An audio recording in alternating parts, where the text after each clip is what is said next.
Salve, salve! E vamos hoje a mais um episódio do Universo Compliance Podcast. Hoje é o 14º episódio. Eu, Isabela Bragança Lima, host desse programa, tenho a honra de receber hoje aqui uma excelência, uma autoridade para falar do tema do episódio de hoje, consumo consciente. Eu estou aqui com o nosso excelentíssimo senhor desembargador do Tribunal de Justiça do Estado do Rio de Janeiro, meu grande mestre também, o Erson Rego. Seja muito bem-vindo, professor, mestre, aqui no nosso Universo Compliance Podcast. E queria dizer para você que é uma honra poder receber e saber que você está engajado nessa causa do Universo Compliance.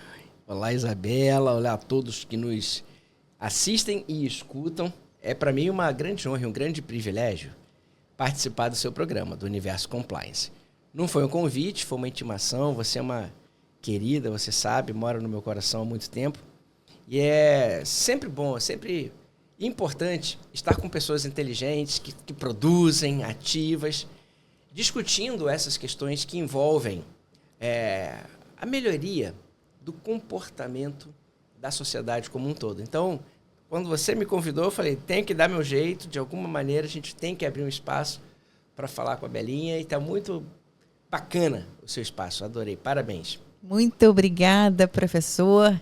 E eu queria... Bom, depois dessas palavras assim, eu até fiquei agora ainda mais animada com a missão de que a gente tem que juntar, se unir, né, somar forças para a gente realmente ir mais longe quando a pauta é falar de consumo consciente. E aí a gente vai trazer aqui uma novidade, uma notícia nova que a gente tem no Lac Hub Studio e Podcast.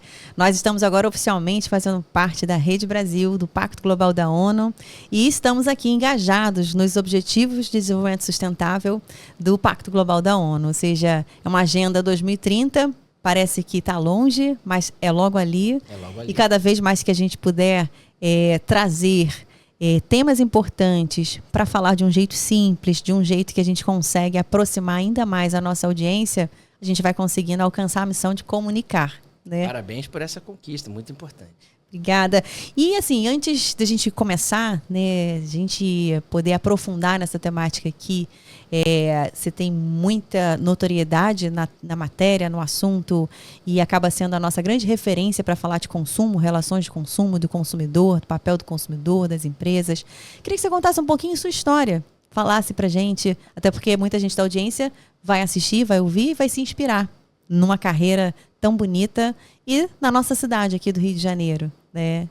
Ótimo, olha, não existe texto sem contexto. Então, se você quiser que eu conte minha história, eu posso contar desde o dia 17 de março de 1967. Eu quero saber, eu quero ouvir, porque afinal de contas tem muita gente que quer se inspirar nela. Olha, eu nasci em março de 67, então eu tenho 57 anos.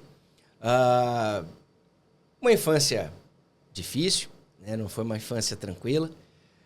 Meu pai se formou, eu já tinha 7 anos de idade.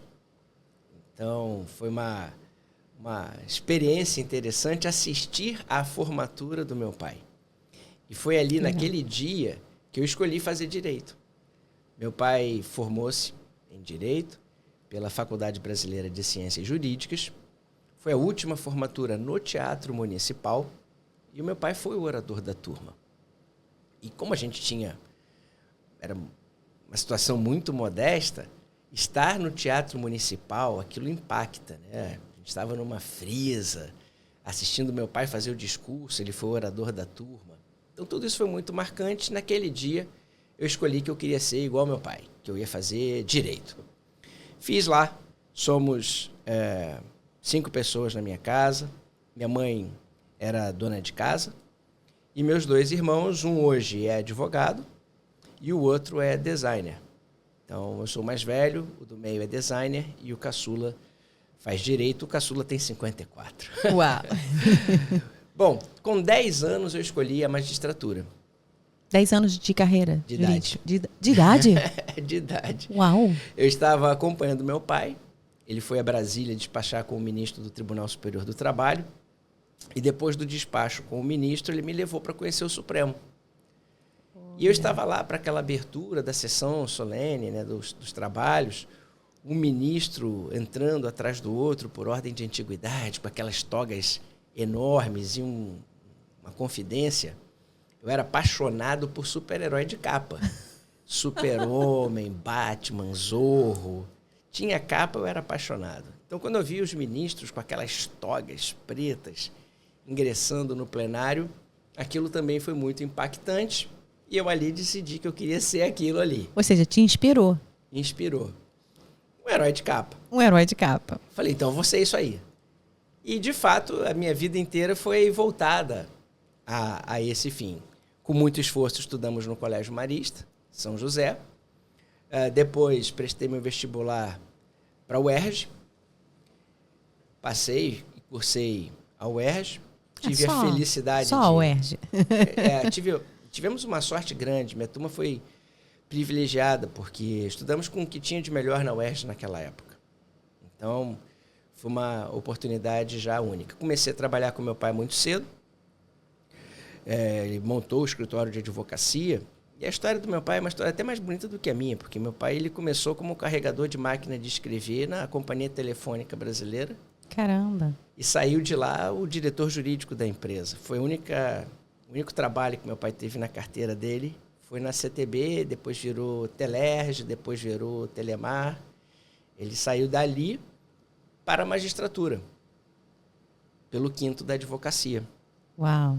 Então, e se aposentou no tribunal em 2011. E eu fui seguindo esses passos, então. Quer dizer, exceto a magistratura que eu fui primeiro. Ele foi depois. Mas você se tornou magistrado antes do seu pai ingressar? Antes. Olha, que legal. Eu entrei para a magistratura em 93 e meu pai em 98. Olha. Eu pelo concurso e meu pai pelo 5º Constitucional. E a história com o direito do consumidor ela é ainda mais engraçada.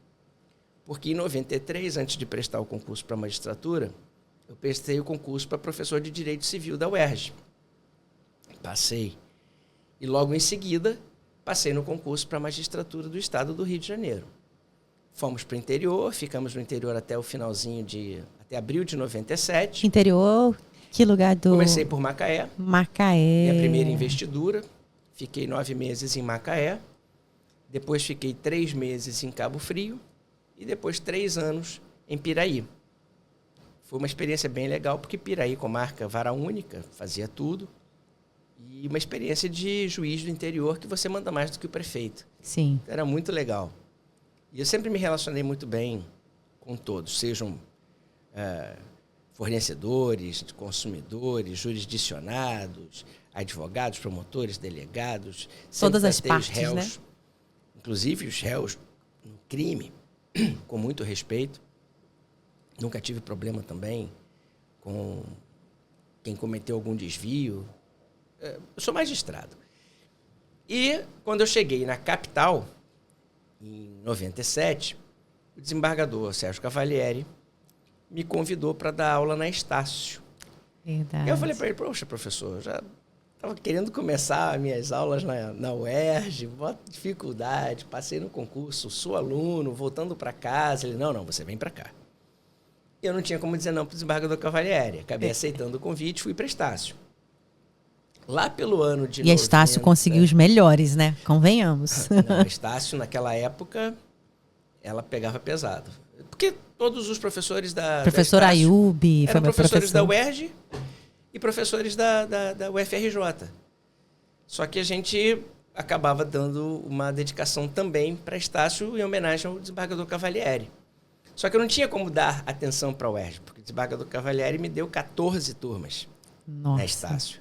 Então, eu entrava segunda-feira às 7 horas da manhã, saía sexta-feira às 10 da noite. Isso lá no Bispo. Bispo, depois passou para Menezes Tom Jobim. Não, eu fiquei só Bispo e Tom Jobim. Tá bom. Bispo e Tom Jobim. Eis que em 98, o desembargador Cavalieri me contou um projeto. Olha, Wes, tem uma ideia sensacional, vou trazer o direito do consumidor para a grade regular do curso da Faculdade de Direito, vamos ser os primeiros no Brasil com o direito do consumidor no curso regular. Eu falei, poxa, desembargador, que ideia maravilhosa, parabéns pelo pioneirismo. O senhor só vai ter alguma dificuldade de encontrar professor de direito do consumidor. Agora, tirando isso, a ideia é maravilhosa. Quem que o senhor está pensando em botar para dar aula? Aí ele, você. Sim, entendi. Então, de civil, tá tudo ali, né? Pertinho. Tudo pertinho. Eu falei, mas esse embarcador, eu mal conheço direito do consumidor. A gente conhece direito do consumidor para aplicar ali no dia a dia, mas não para dar aula. É completamente diferente. Aí ele, não tem problema não. Toma aqui, ó, leva esses 3 livros para casa, vai estudar. Quando é que a gente começa? Semestre que vem. Isso foi em junho, a gente começava em agosto. Lembra os livros? Lembro. Fala aí, então, para nossa audiência que já estão assim, me fala a dica.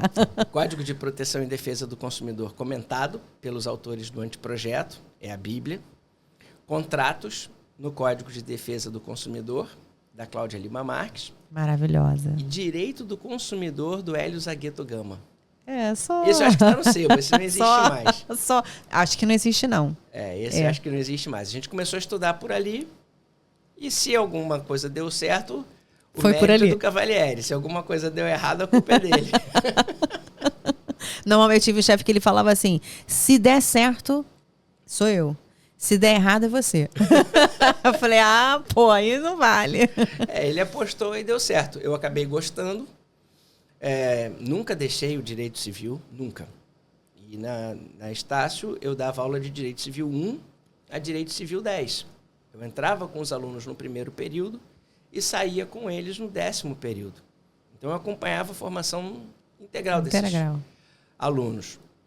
E no 9º período, a gente tinha direito do consumidor. Como cadeira autônoma. Não era uma parte do direito civil, era uma cadeira autônoma de direito do consumidor. E era uma matéria obrigatória. Matéria obrigatória da grade regular, não era eletiva. Então, foi muito legal essa experiência, Deu certo, né? Deu muito certo, me apaixonei por direito do consumidor e desde então a gente vem trabalhando com essa matéria. Maravilha. E assim, muita gente, a gente sabe que cada vez mais as pessoas estão sedentas de informação, né? E acho que até a própria rede da ONU com os objetivos de desenvolvimento sustentável, um deles está lá envolvendo, né, toda uma gama de informações voltada para a relação de consumo, ou seja, para um consumo mais responsável, mais consciente, e fazendo com que as partes, ou seja, os players, as partes, consumidor, a empresa, estejam cada vez mais integradas, né? Ou seja, público, privado, especialmente, né, as relações de parceria envolvendo a evolução, a melhoria contínua das mais variadas facetas, que a gente fala que os problemas são multifacetados, né? Então, das mais variadas facetas e ângulos com que, de fato, permeiam essas relações de consumo.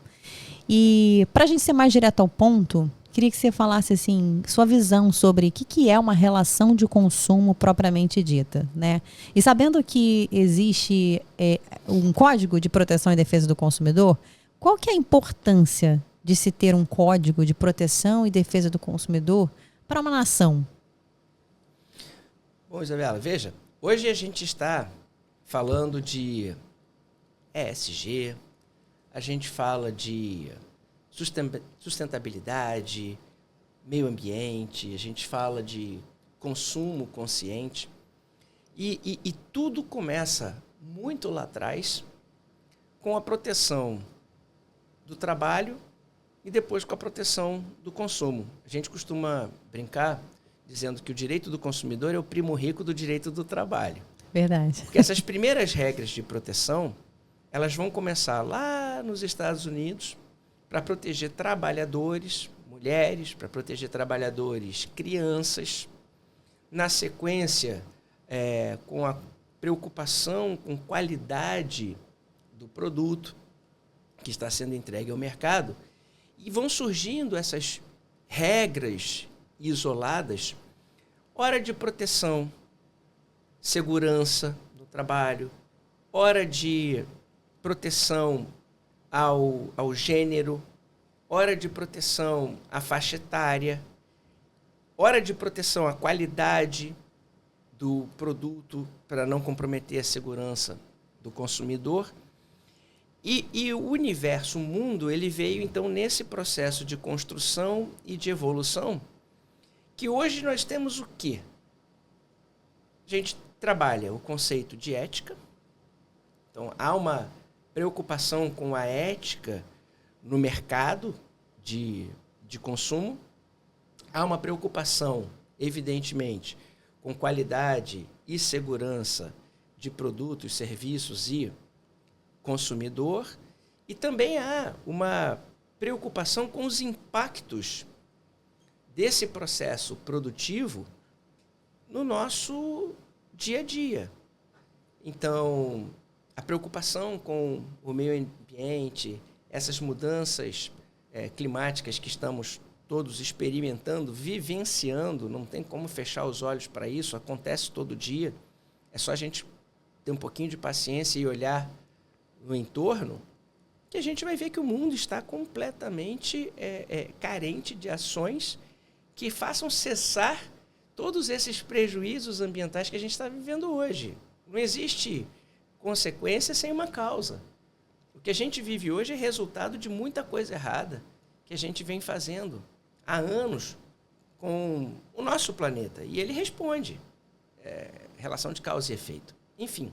Então, nesse universo todo, é que surgem essas regras, é que surgem esses projetos, que surgem essas campanhas, entidades de proteção, não só de defesa do consumidor, mas eu diria da sociedade como um todo. Uma relação de consumo é aquela que envolve dois sujeitos. Essa é uma característica da relação de consumo. Eu tenho o sujeito que fornece, que é o detentor dos mecanismos de controle da produção, da distribuição, da comercialização de bens ou de prestação de serviços, e aqueles que vão ao mercado para atender alguma necessidade sua, familiar, pessoal, empresarial, em uma posição de desvantagem. Então, relação de consumo é aquela em que eu tenho, nos polos dessa relação, um fornecedor e um consumidor. No caso brasileiro, fornecedor e consumidor são conceitos jurídicos e não econômicos. Então, fornecedor é quem a lei diz que é, consumidor é quem a lei diz que é. No caso brasileiro, fornecedor é todo mundo. Todo mundo que fornece. O conceito é amplo propositalmente. Todo mundo que fornece ou que produz? Ou produz e fornece? Todo mundo que produz, todo mundo que distribui, todo mundo que comercializa. Faça isso formalmente ou informalmente, para a lei, é fornecedor. E foi de propósito. Por quê? Porque todo mundo tem que ser fornecedor. Então, essa preocupação da lei foi estabelecer um conceito jurídico amplo para a figura do consumidor. Fornecedor é toda pessoa física ou jurídica, pública ou privada, nacional ou estrangeira, ou entes despersonalizados que praticam alguma daquelas atividades relacionadas à produção. Produção, distribuição, comercialização, fabricação de bens ou prestação de serviço. É todo mundo. Todo mundo. Está todo mundo no barco. Todo mundo é fornecedor. Agora, consumidor não. Consumidor, eu tenho a figura do consumidor padrão, estándar, modelo, que é toda aquela pessoa física ou jurídica que adquire ou utiliza produto ou serviço como destinatário final. Então, já é um conceito mais restritivo do consumidor padrão. Aquele que adquire ou utiliza produto ou serviço como destinatário final. Você já exclui da cadeia e do conceito de consumidor o intermediário. Ou seja, vou lá na padaria comprar o pão, eu que comprei o pão sou a consumidora. Eu sou a destinatária final, vou consumir o pão. Se você vai a um grande varejista, antigamente a gente tinha o macro, você vai lá, faz as suas compras no macro, para levar para dentro da sua loja, do seu restaurante, da sua quitanda, do seu mercado, para vender aquilo que você comprou no macro, você não é consumidor em relação ao macro. Embora você tenha praticado um ato de consumo, eu fui ao macro e fiz as compras, não foi para o meu consumo próprio. Meu consumo final. Não foi. Eu coloquei ali para exercer a minha atividade. Eu revendo aquilo que eu estou comprando. Uma concessionária em relação a um fabricante de veículo, não é consumidor, embora tenha adquirido um veículo. Então, quem atua na atividade intermediária, como regra, não é considerado consumidor. Consumidor é quem está na ponta e essa é a chamada teoria finalista. Isso é no Brasil e no mundo? Não. No Brasil. No Brasil, por conta da definição legal. Aqui é conceitual. Nos outros países, por exemplo, no sistema americano, todo mundo que pratica ato de consumo é consumidor. Não importa em que nível esteja. Aí é pelo exercício da atividade. Aqui o nosso conceito é jurídico. Nos Estados Unidos é uma situação econômica. Praticou o ato de consumo é consumidor. Ou seja, esse camarada que você estava falando antes foi lá, comprou para a loja para revender. Mas ele comprou, então ele é consumidor. Ele é consumidor. No modelo americano. Exatamente. No modelo brasileiro, se ele comprou para revender, ele já não começou, é consumidor. já começamos a segregar aí os papéis. Está numa atividade intermediária. Então, mas a lei brasileira, ela tem uma outra característica. Ela quis proteger outras pessoas que de alguma forma estivessem relacionadas ou intervindo nas relações de consumo e criou a figura do consumidor por equiparação. Aí começou a trazer os desafios, né? Que vai ser consumidor do mesmo jeito, vai ter a mesma proteção do consumidor estándar, mas não é o consumidor estándar, não pratica o ato de consumo. Quem serão esses equiparados a consumidor que terão o mesmo tratamento? A coletividade de pessoas, ainda que indeterminável, que de alguma forma haja intervindo nas relações de consumo. Artigo 2º, parágrafo único da lei. Isso mostra para a gente, eu falo isso nas minhas aulas, que o direito do consumidor não é um direito individual. É coletivo, né? E para mim é mais até do que coletivo, ele é transindividual. Pertence a todos indistintamente. Então, eu digo sempre que é um direito transindividual que admite tutela coletiva ou tutela individual. Mas é um direito que pertence a todos indistintamente. É preciso que haja alguma relação com uma relação jurídica de consumo na base. É isso que eu coloco. Depois, são consumidores por equiparação todas as vítimas de um acidente de consumo. Então, isso também é importante. A gente lembra, é o caso clássico de todos os livros, da explosão num shopping em Osasco. Uhum. Então, todas as pessoas que estavam no shopping, estivessem ou não praticando um ato de consumo, comprando alguma coisa em alguma loja, só passeando para matar o tempo, alguma coisa assim, todas elas foram vítimas de um evento danoso relacionado ao consumo, porque aquele espaço é para isso. É. Então, nessa situação, quem estava comprando, consumidor, quem estava passando, consumidor, quem estava na calçada, transitando pela rua, não tinha nada a ver com a história. Consumidor por equiparação. Então, essa foi uma extensão do conceito jurídico de consumidor. Bem interessante.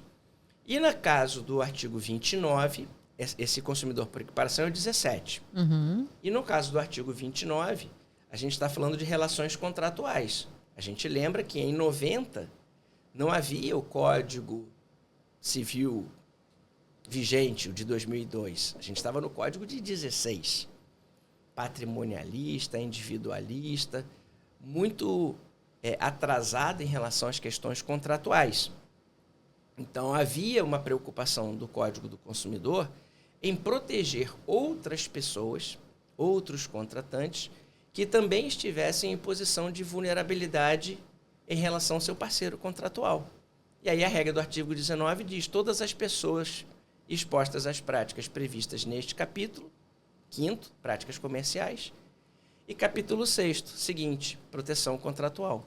Então, todo mundo que naquela época estivesse em posição de vulnerabilidade num contrato, fosse aquele contrato de consumo ou não, mereceria a proteção do sistema consumerista no que diz respeito à proteção contratual, por conta dessa regra de extensão de ampliação do campo de incidência do CDC. Bem interessante. Perfeito. E, assim, você comentou que, em relação ao modelo americano, não sei se a gente chega a ter esse tipo de avaliação, estatística, mas existe um modelo que se pode dizer melhor ou pior? Ou existem situações em que a gente pode dizer, poxa, isso daqui eu acho que o modelo americano acaba simplificando mais. E o brasileiro acaba tendo que ter melhorias a ponto de você realmente alcançar algum nível de maturidade para que a gente caminhe na simplificação do entendimento, ou seja, das relações de consumo e do próprio consumo consciente, que a gente vai chegar lá, né, nesse nosso papo aqui. Em relação ao que a gente tem nos Estados Unidos, eu diria para você, sem nenhuma dúvida, o Brasil é muito melhor. Muito melhor. Disparado, não tem nem comparação. Por quê? Porque no Brasil, o nosso sistema de proteção e defesa do consumidor, primeiro, tem origem na Constituição e, segundo, está codificado. Tem um código que cuida desta matéria. Nos Estados Unidos, você tem leis isoladas que cuidam de situações de consumo específicas. Então, o nosso sistema, em relação ao americano, ele é muito melhor porque ele traz essa proteção geral. Você tem uma lei geral das relações de consumo. Uma outra situação que para nós também é melhor. Nós tivemos uma forte inspiração nos modelos europeus, que havia outros códigos na Europa falando sobre matérias semelhantes. Qual é a diferença fundamental do nosso código brasileiro de proteção e defesa do consumidor para as codificações europeias? As codificações europeias eram codificações para a relação de consumo. Lá você tem direito do consumo, lei do consumo, código do consumo. Do consumo. Aqui você tem um código de proteção e defesa do consumidor. Aqui olha-se mais para o consumidor. Em qualquer lugar do mundo você olha para o objeto da relação, para a relação como um todo.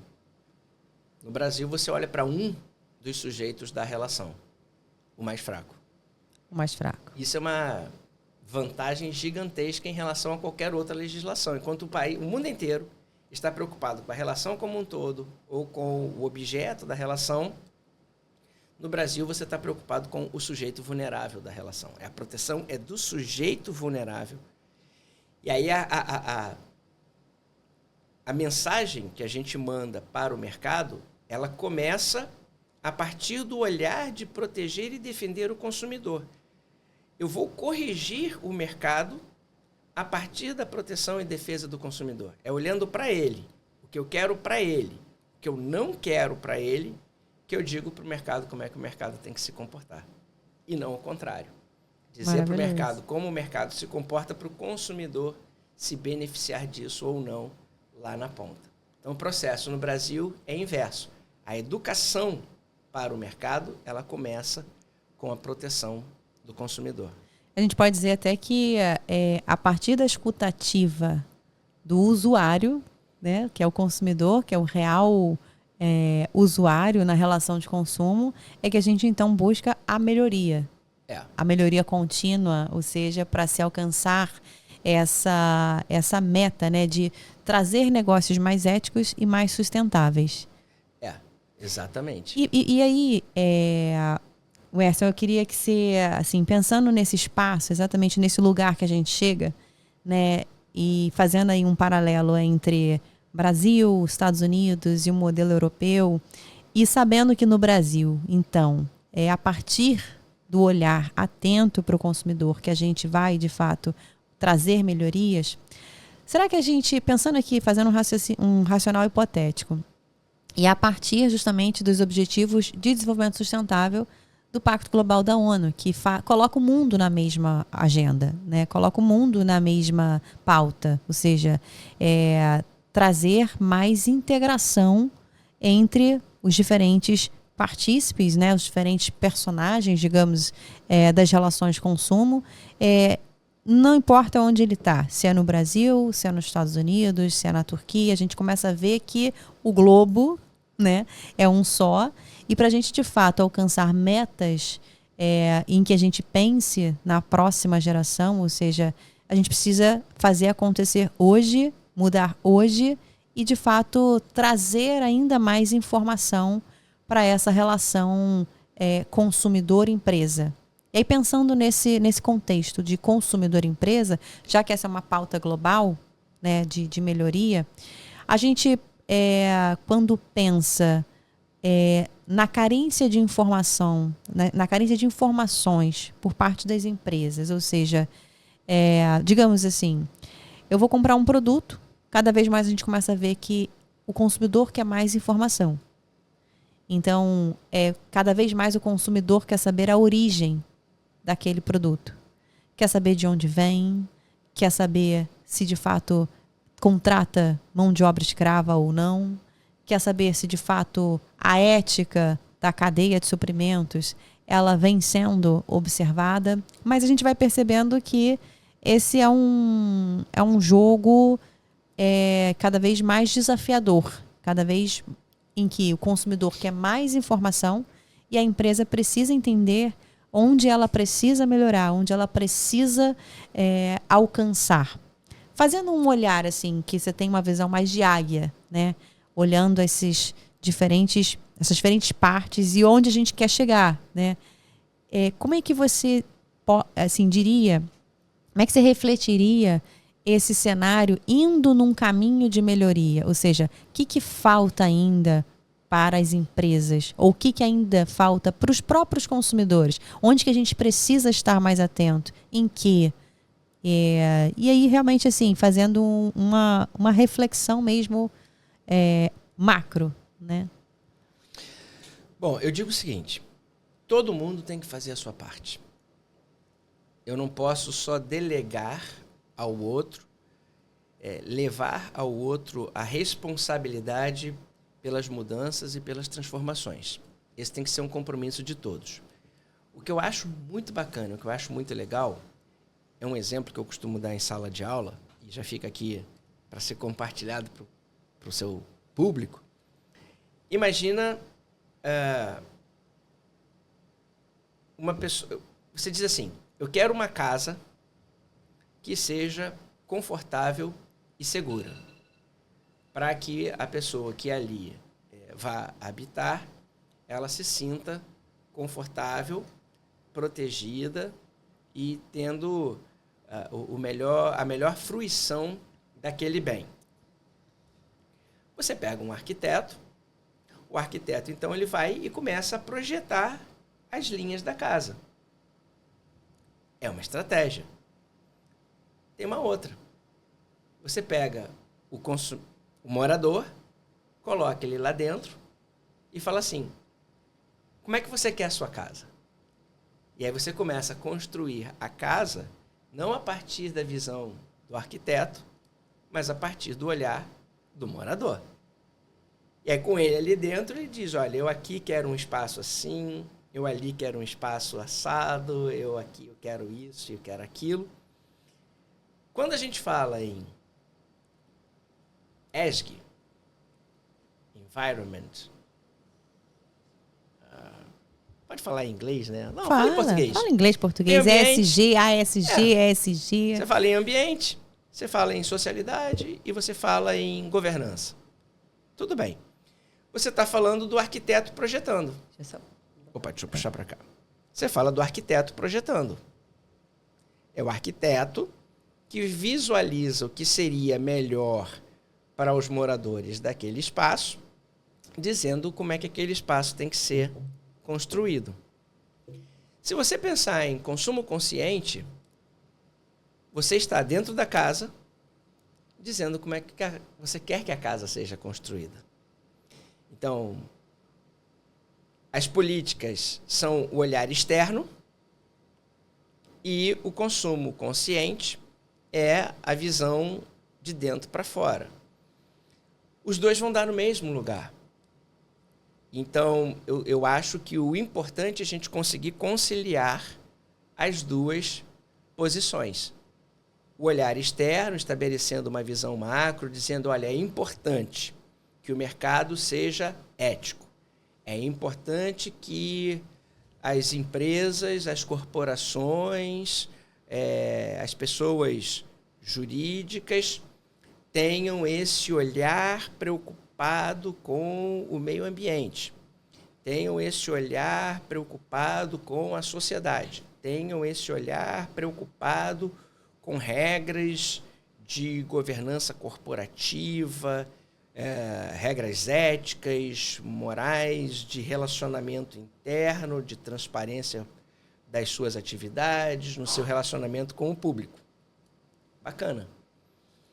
Só que se na outra ponta você não tiver alguém preocupado com isso, não adianta. Não adianta nada. É utopia. Você está estabelecendo regras para um universo de entidades sem eficácia alguma, porque na outra ponta ninguém está dando valor algum a isso. Às vezes ninguém nem está entendendo o que está acontecendo. Por isso é que a gente precisa educar o consumidor, para que essas regras de fora para dentro comecem a fazer sentido para as próprias empresas. Porque se um consumidor não tiver consciência de que tudo aquilo vem para o benefício dele e para o benefício da sociedade na qual ele está inserido, e ele próprio comece a adotar práticas que valorizem esse tipo de ação, qual é o estímulo que o outro lado terá para a implementação dessas políticas? Você passa a ter um mercado desigual. Empresas tendo que assumir os custos de adequar as suas práticas às políticas ESG, enquanto outras não, agindo de maneira absolutamente descomprometida com essas políticas. O que acontece? De um lado, aquilo tem custo. Alto custo, né? E esses custos vão para onde? No preço do produto. Você tem, então, uma situação de desvantagem. Duas empresas, uma preocupada com as políticas ESG e a outra não. Esse aqui tem um produto com preço maior. Esse aqui tem um produto com preço menor. Se o consumidor apenas se preocupar com preço, a gente está dando um sinal negativo para o mercado. Eu estou dizendo, olha, não adianta você se preocupar com essas políticas de proteção ambiental, de responsabilidade social, de governança corporativa, porque isso, para mim, não tem valor algum. Eu estou preocupado com o preço. E o consumidor que não está consciente, ele, obviamente, ele busca preço.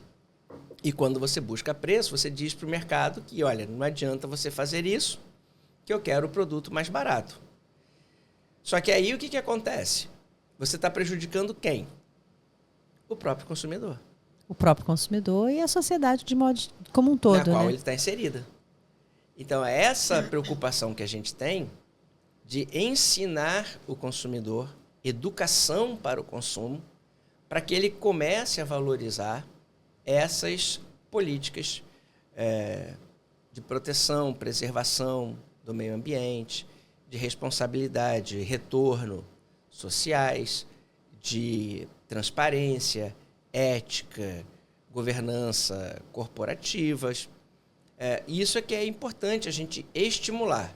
Quando o consumidor tem a consciência de que isto vem em benefício dele, da qualidade daquilo que está sendo colocado no mercado para uso dele, na segurança dele, na proteção do ambiente no qual ele está inserido, no retorno que aquilo traz para a sociedade da qual ele faz parte, ele muda o seu olhar e já não vira só qualidade e preço.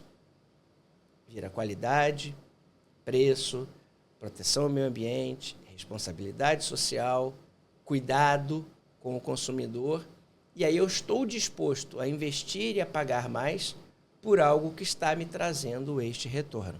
Por isso é que é importante a gente toda hora falar em consumo consciente. Não existe política ESG se não tiver consumo consciente. Não existe. Agora, depois da sua aula aí, estou mais convicta ainda que é quase que nadar, nadar, nadar e morrer na praia. Se você não tiver consumo consciente, é exatamente isso. Você vai nadar e vai morrer na praia. Morre na praia. E você falou uma coisa que, assim, que é um grande desafio, porque eu escuto muito empresas falando assim, poxa, mas eu adequei todas as minhas práticas à ESG. Eu sou uma empresa que eu cada vez mais sou uma empresa responsável, uma empresa consciente, uma empresa que adequei as minhas políticas, né, à legislação setorial, por exemplo. Cada empresa atua num setor, então tem suas características, suas regras. Óleo e gás tem uma, agro tem outra, a indústria cosmética tem outra, entretenimento tem outra. Então são muitas indústrias. E a gente vê um movimento da própria indústria. A gente até tem alguns painéis, alguns workshops, seminários, que a própria Firjan ela acaba trazendo com o objetivo mesmo de conscientização. Mas a gente vê, assim, de modo geral, as empresas ainda se sentindo nesse espaço do caramba, eu nado, estou me sentindo que eu estou adequando, estou assumindo altos custos, mas eu olho para a empresa do lado, ela não está fazendo um movimento, ela não fez nada. Então, é impossível eu competir com as mãos amarradas. Né? É impossível conseguir condições de igualdade numa concorrência, numa competitividade.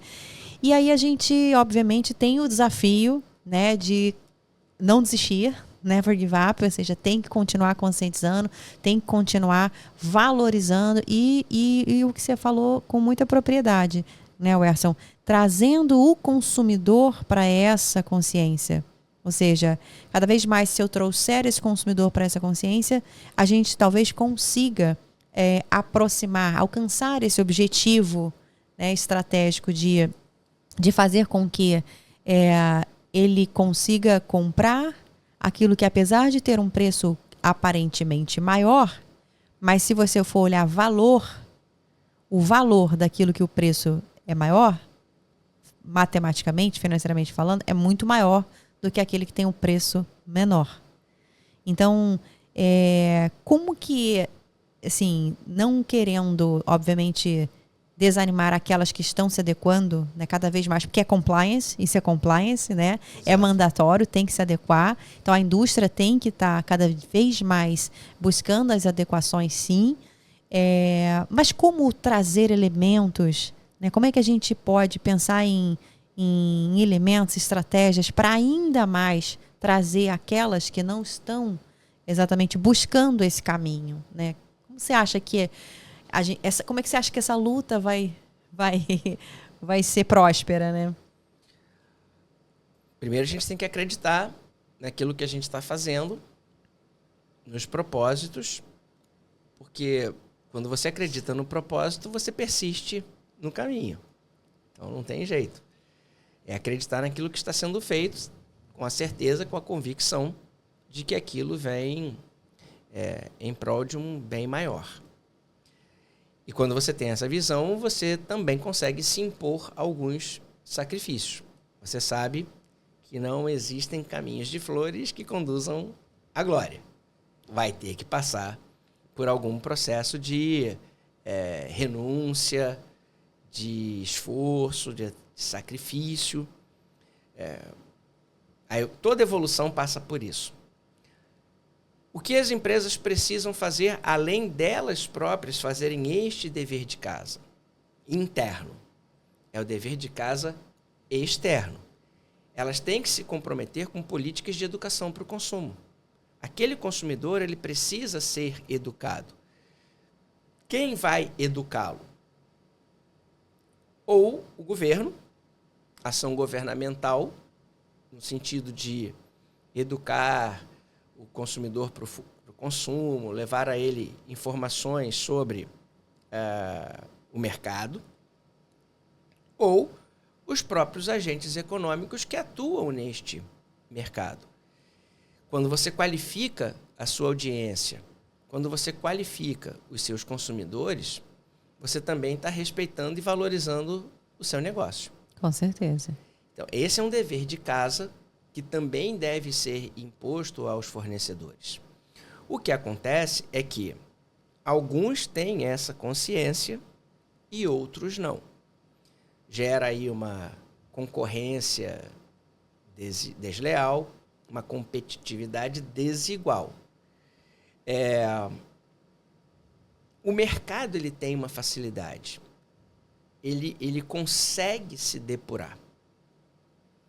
Então, mais dia ou menos dia, o próprio mercado ele vai conseguir escantear, colocar de lado esses maus fornecedores. Sejam por meio de punições, dentro de um modelo regulatório externo ou autorregulatório, mas é preciso que haja algum controle do mercado para que esses maus elementos sejam afastados ou sancionados, desestimulados a prosseguir naquele tipo de comportamento, ao mesmo tempo em que você educa, valoriza o seu principal ativo, que é o seu cliente.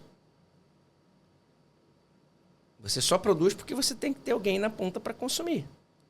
Então, quem é teu principal ativo? O teu principal ativo é o teu consumidor, é o cliente, é o cara que está consumindo o teu produto. Você tem que preparar aquele cara para o que ele está fazendo. Então, se eu tenho uma coisa muito boa, que vale mais, e, portanto, tem um preço maior, como é que eu convenço aquele cliente a comprar o meu e não comprar o do outro? Se ele não tiver educação, ele vai comprar o do outro. Agora, se eu educá-lo e mostrar para ele que o que tem valor não tem preço, olha, fica com o intangível que está aqui. É benefício seu, é vantagem sua, é vantagem da sociedade, é vantagem para todo mundo, é um jogo de ganha-ganha. Ele vem para cá, mas eu preciso dizer para ele que isso é vantajoso para ele e por que isso é vantajoso para ele. Essa combinação é que para mim é o maior desafio. Não é ajustar a minha prática. Ajustar a minha prática depende de um ato de vontade unilateral. Eu quero ajustar ou não quero ajustar. É uma decisão, né? Exato. É uma escolha. Eu vou investir ou não vou investir? Vou zelar pela ética ou vou para lei desvio, né? Para a lei do mais fácil. Para o menor esforço. Acho que é uma... no triângulo da pressão, né? A gente chama... o indivíduo, ele tem as emoções que carrega naturalmente e algumas das características, a ganância, né, a vontade de você querer o mais fácil, acaba às vezes conduzindo abrindo a porta da facilidade, né? Exato, e aí ele é o menor esforço, né? É o menor esforço.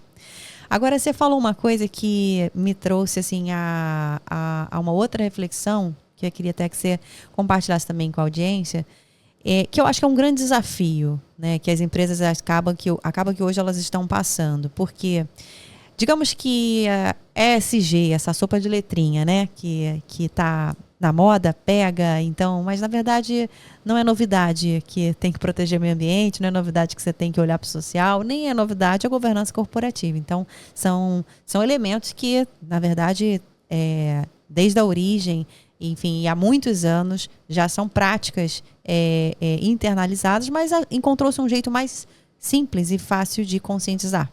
Então, o ESG está na moda e está conquistando mentes e corações. Ok. Agora, partindo dessa reflexão de que existe um esforço enorme das empresas, das organizações de modo geral, não só públicas não só privadas como públicas, para trazer, ou seja, para adequar, para trazer práticas nessas frentes, nessas iniciativas. E aí a gente pode dizer que essas empresas até começam a dizer, se nós já estamos internalizando, eu já estou num campo de autorregulação. Então, eu não preciso do Estado, não preciso da regulação. E aí a gente vai percebendo que uma coisa é uma coisa, outra coisa é outra coisa, porque você adequar as práticas para estar em conformidade, ou seja, em compliance, né, com aquela...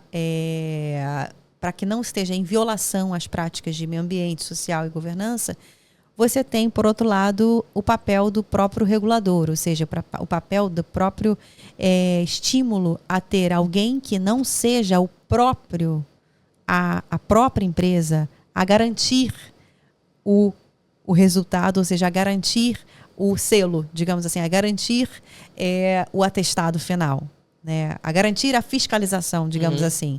E aí fica muito claro que o papel do Estado no papel de fiscalização é muito importante e essencial para que, de fato, você consiga segregar o papel, os atores, as responsabilidades e fazer com que, de fato, aquela empresa que está implementando as práticas, ela não seja a empresa a também dizer eu implemento as práticas.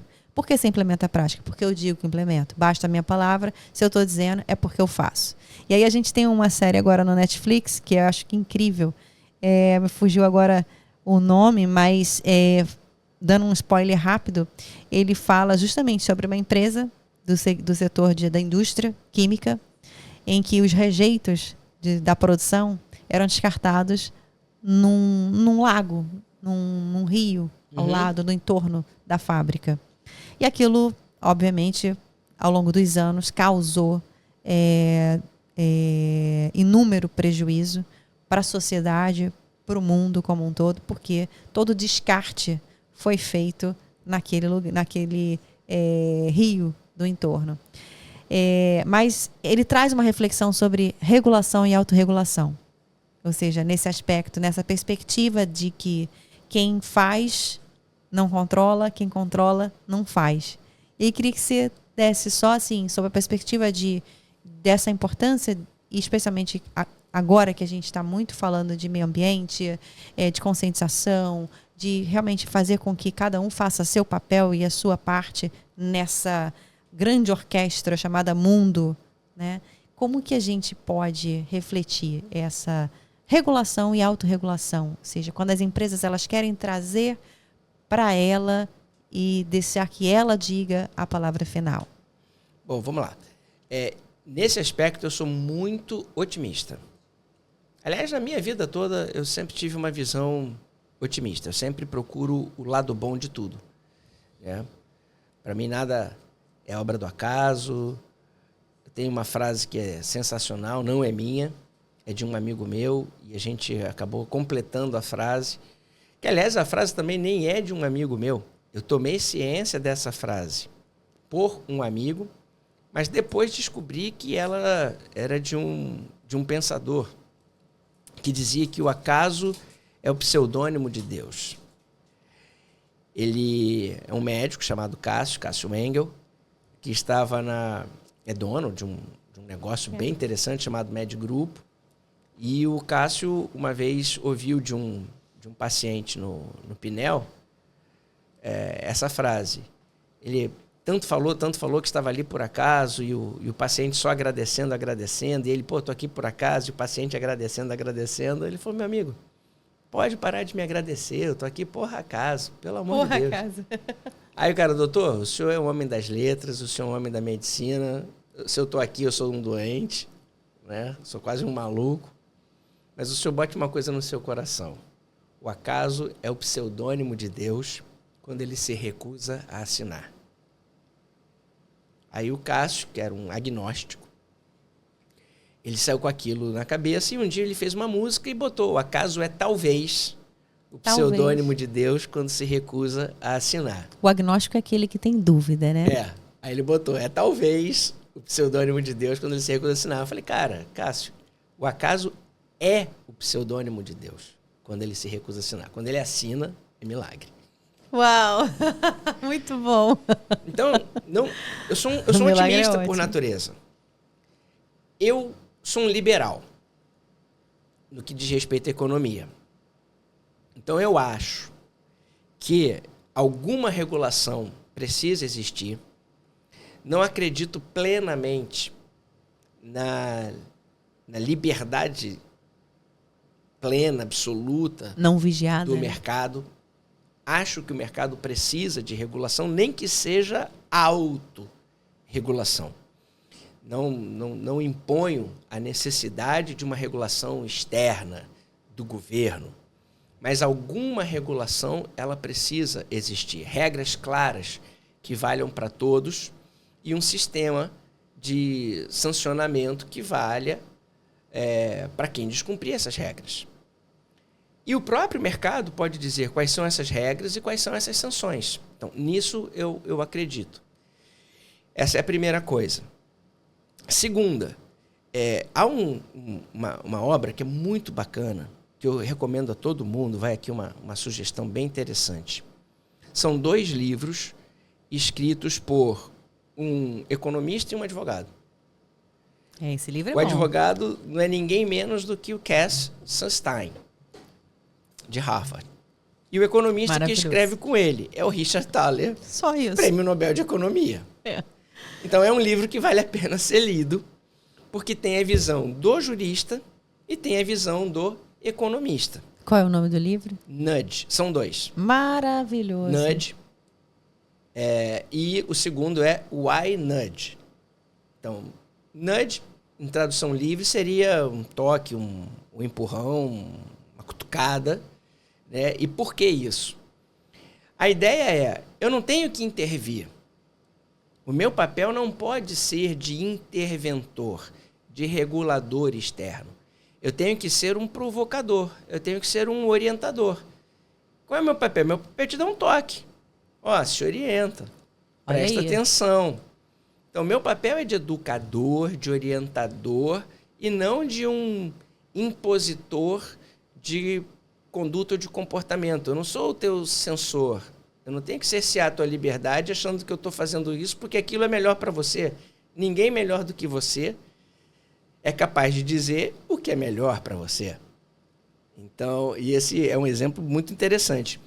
E isso tem a ver com o que hoje? Economia comportamental.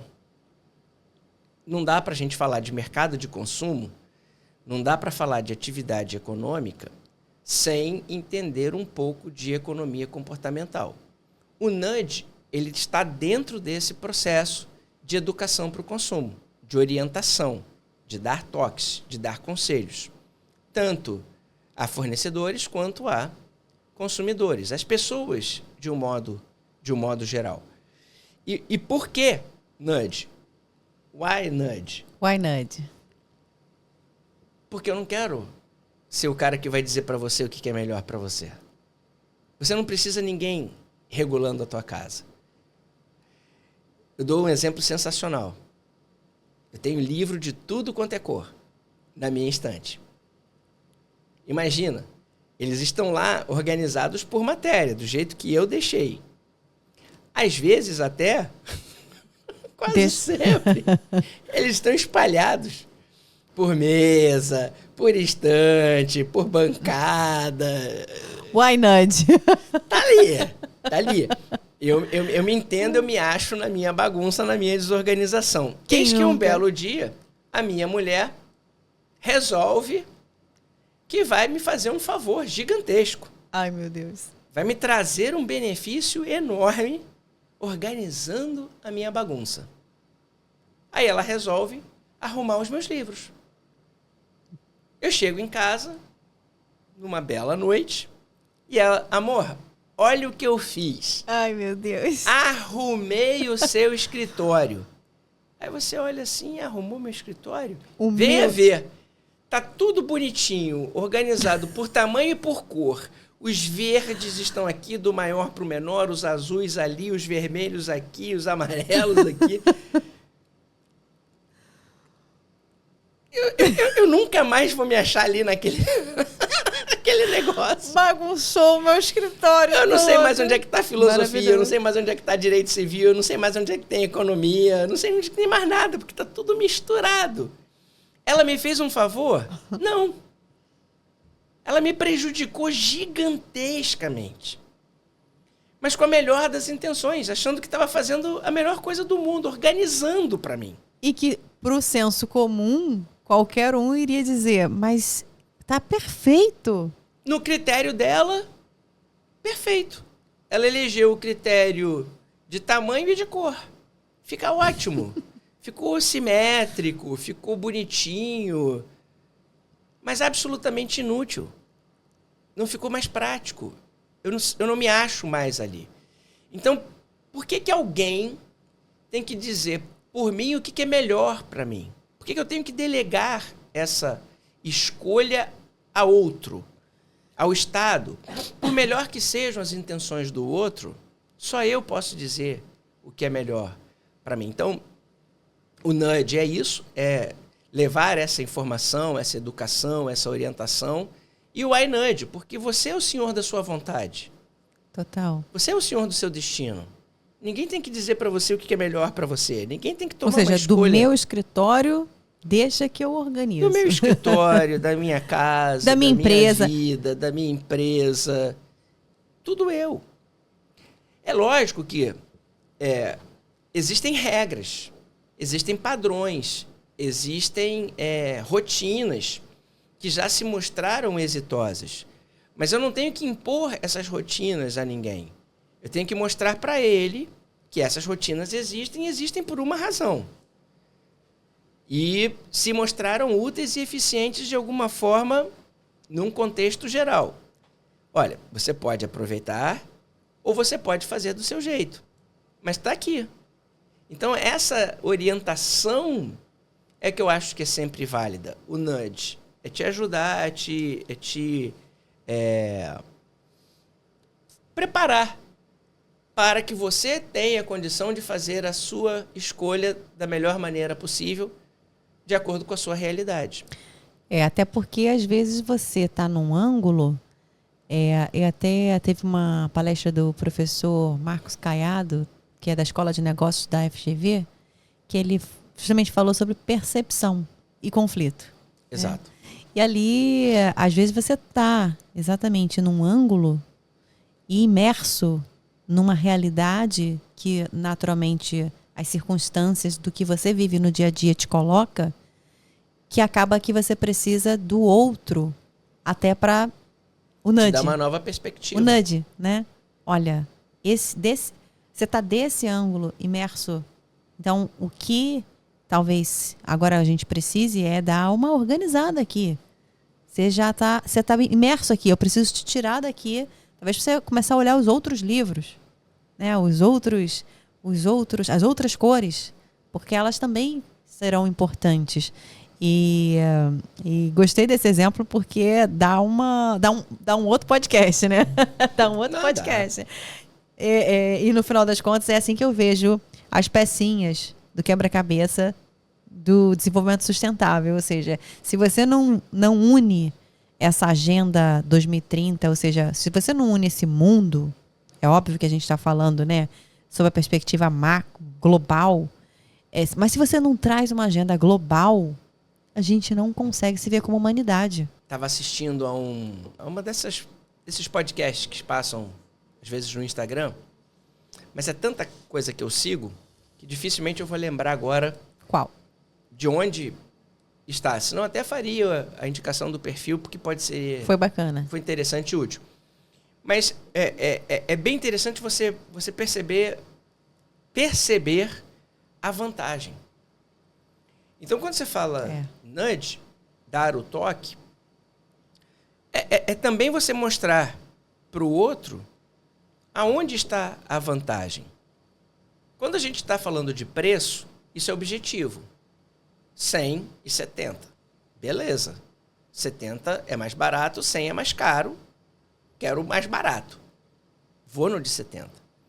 Agora, eu preciso entender por que um é 70 e por que o outro é 100. E o exemplo que esse comentarista estava dando, ele é bem interessante. Ele dizia o seguinte, eu tenho uma nota de R$50. Você compraria a minha nota de R$50 por 100? A resposta é óbvia, né? Claro que não. Por 75? Claro que não. Por 50? Bom, aí eu estou trocando 6 por meia dúzia. E por 40? Por 30? Claro que sim. Aí eu já me interessei. Por quê? Tá vendo vantagem. E imediata, né? Vantagem imediata. A gente tem que começar a mostrar para os outros aonde está a vantagem de agir daquela maneira. É isso. Economia comportamental. Quando a gente começa a mostrar para o outro que existe uma vantagem em agir de uma determinada forma, que aquilo traz para ele, porque a pessoa é egoísta. Naturalmente, né? Mas eu preciso que ela entenda que, ótimo, seja egoísta. Pense só em você. Pense da maneira mais egoísta possível. Individualista possível. Faça isso. Por quê? Quando você olha para o teu benefício, amigão, é isso aqui que te traz o melhor benefício. Então, sendo egoísta, isso aqui é o que vai trazer a melhor vantagem para você. Então, seja egoísta. Se a pessoa entender que aquela prática realmente é mais vantajosa para ela agindo egoisticamente, todo mundo agindo egoisticamente, você melhora o universo de todos. Verdade. Ou então seja... eu quero que a pessoa seja egoísta. Pensa só em você. Não pensa em mim, não. Pensa só em você. Exato. Mas ele tem que enxergar que aquela prática é muito boa para ele. É muito vantajosa para ele. Ele não precisa pensar no outro. Ele só precisa pensar nele. A médio e longo prazo, ele certamente vai... melhorar o de todo mundo. Vai melhorar o de todos. Todo mundo fazendo a sua parte, mesmo que seja só olhando para si, a gente consegue melhorar o todo. Aí é que entram as empresas e o Estado. De novo, nudge e de novo, estímulos. A gente precisa de incentivo. Eu tenho que incentivar um comportamento. É uma relação de troca. E você acha, Werson, que o incentivo está sempre associado a financeiro? Por exemplo, de modo geral, as empresas, eu posso fazer isso desde que eu tenha um benefício fiscal. Desde que eu tenha um incentivo econômico. Você vê que agora a gente tem os carros 100% elétricos. Né? Muita gente quer comprar o carro 100% elétrico, porque, afinal de contas, vai para 1,5%, a base de 1,5% a alíquota do IPVA. Então, está todo mundo engajado nessa agenda. Poxa, obviamente o carro elétrico é bem mais caro, mas se você fizer a conta, na linha do tempo, talvez você vai ter mais do que isso. Aí vem o valor, né? Vem o... Eu, egoisticamente, né, quero me engajar na iniciativa de que vai melhorar o planeta. Ou seja, com o 100% elétrico, eu melhoro o planeta, então eu vou comprar o 100% elétrico. Então, pensando justamente nesse esforço, né, dos benefícios fiscais, acaba sendo uma agenda, né, pensando num universo corporativo, de modo geral, os investidores, a economia, de modo geral, né, ela está sempre associando muito a egoisticamente, para eu poder me adequar, eu quero me adequar, eu sou uma empresa, eu quero me adequar, mas eu quero saber qual benefício que eu vou ter para me adequar, quais as vantagens que eu vou ter. E quando fala em vantagem, você acha que é inerente à natureza humana? Ou seja, ela está sempre associando muito ao que ela vai ganhar. Money, né? Money. Show me, como diz, time is money. Né? No mundo empresarial, o tempo é dinheiro e a empresa vai estar sempre ali. Tá bom, eu vou me adequar, eu vou cumprir os requisitos regulatórios que exigem que eu faça isso, mas eu quero saber também que incentivo eu tenho para isso. Você acha que está sempre muito associado ao financeiro? Não necessariamente ao financeiro, mas sempre à vantagem. O ser humano, ele tem esta característica. Ele tem Tá com água aí ou não? Só um pouquinho. Ele tem essa característica. Qual é a característica? O ser humano, ele busca o prazer e foge da dor. Isso é um mecanismo inato. É uma característica da humanidade. O ser humano, ele busca o prazer e ele foge da dor. Foge. Partindo dessa premissa e trazendo isso para a atividade econômica, eu quero a maior vantagem com o menor custo. E a gente pode levar isso para qualquer relação. Lembra daquele arte da guerra? Aí você tem a arte da guerra nos negócios, a arte da guerra na família, a arte da guerra no casamento. Fugir da dor e buscar o prazer nos negócios. Fugir da dor e buscar o prazer no casamento. Fugir da dor e buscar o prazer na vida social. Fugir da dor e buscar o prazer. Essa é a arte de ser humano, né? É da essência do ser humano. E pessoas jurídicas são reuniões de seres humanos. Então, a pessoa jurídica, ela é uma coletividade de seres humanos individualmente reunidos ali, formando um negócio. A pessoa jurídica, ela vem com a mesma característica, porque ela é controlada por seres humanos. Então, ela está fugindo do prazer, fugindo da dor e buscando o prazer. Na atividade econômica, o maior lucro, com o menor esforço, com o menor sacrifício, com o menor custo de produção. Vai funcionar assim para tudo. O que a gente precisa fazer? De novo, mostrar para as pessoas aonde algo dará prazer para elas. Aonde está a vantagem? O ser humano busca a vantagem. Essa vantagem ela pode ser leal ou desleal. Pode ser alcançada por métodos lícitos ou métodos ilícitos. Pelo bem ou pelo mal. Mas eu sempre busco a vantagem. É normal eu querer ter vantagem. É motivacional, né? É a motivação. É isso.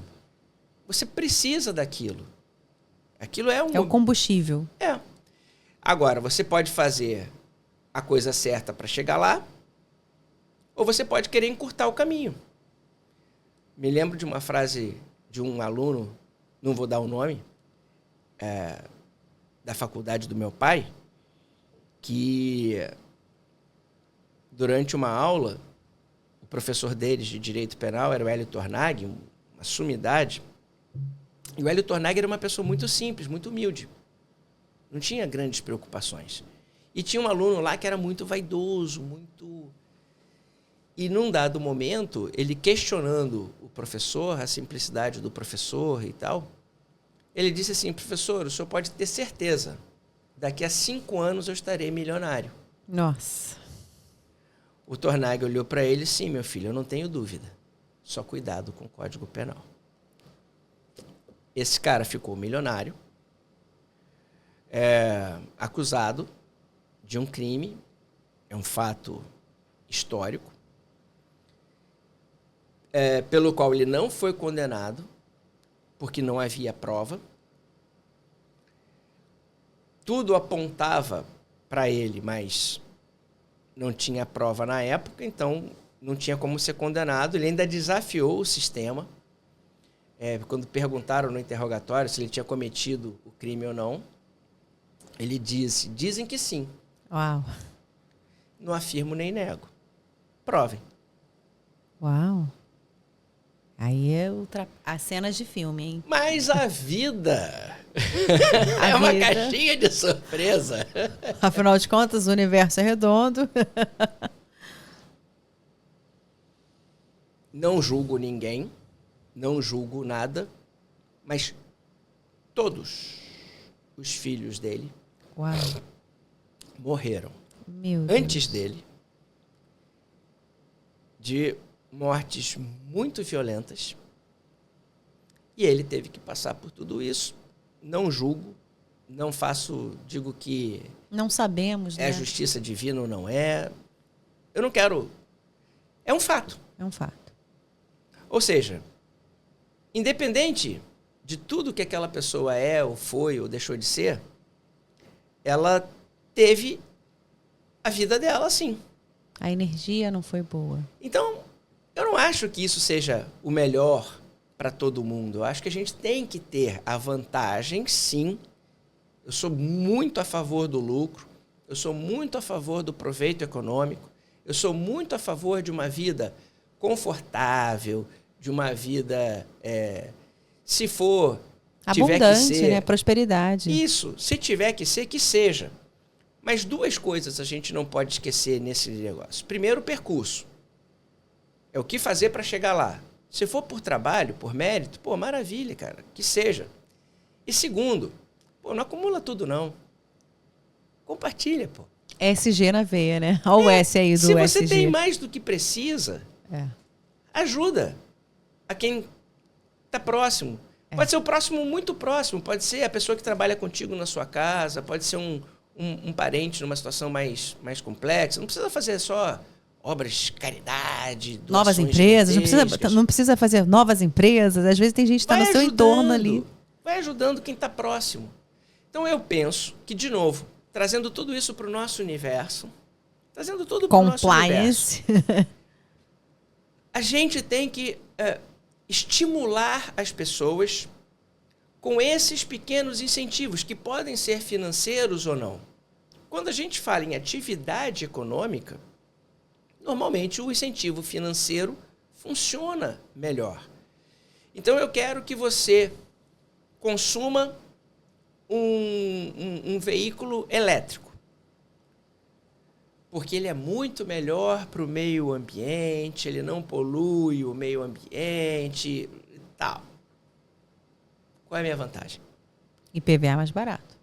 Só porque funciona para o meio ambiente eu vou comprar um carro? O meu filho faz dietas restritivas, né? Vegetarianas, veganas, sei lá, como é que a gente vai rotular? Por proteção ao meio ambiente. Ele não consome carne animal, não é porque faz mal à saúde dele, é porque a produção do gado, o gado no pasto, né? O metano, o butano, degrada o meio ambiente. Então ele não consome porque ele está preocupado com o meio ambiente. Consumo consciente, né? Muito. Aí o outro diz assim, bom, mas vamos lá, faça uma dieta para ficar mais magro, esbelto, bonitão. Alguma vantagem, algum incentivo a pessoa precisa. Você pode dar o incentivo financeiro. Olha só, comidas saudáveis são mais baratas do que as comidas não saudáveis. Comidas que são adequadas, ajustadas a um meio ambiente equilibrado, são mais baratas do que as que causam dano ao meio ambiente. Não deixa de ser um incentivo para o consumidor e um desestímulo para o produtor. Total. Também, como é o tabaco, né? O tabaco funciona. Tem muito isso. Bebida alcoólica. Né? Tabaco. Impostos. A carga é maior. Hoje a gente fala na desoneração de produtos da cesta básica. E onerar produtos que são supérfluos. Ótimo. São políticas de estímulo e de desestímulo. Que o cara assim, faz bem para a tua saúde. Sim, mas não faz bem para o meu bolso. Essa é uma dificuldade específica do mercado brasileiro. A nossa sociedade, ela é muito desigual. A gente não está falando de uma Suécia em que o empregado ganha 1.000 e o presidente da empresa ganha 2.000.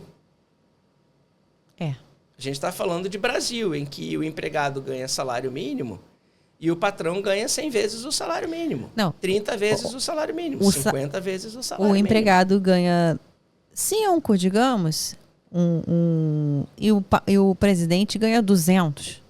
E tem um PL de 1 milhão. Então, é desigual.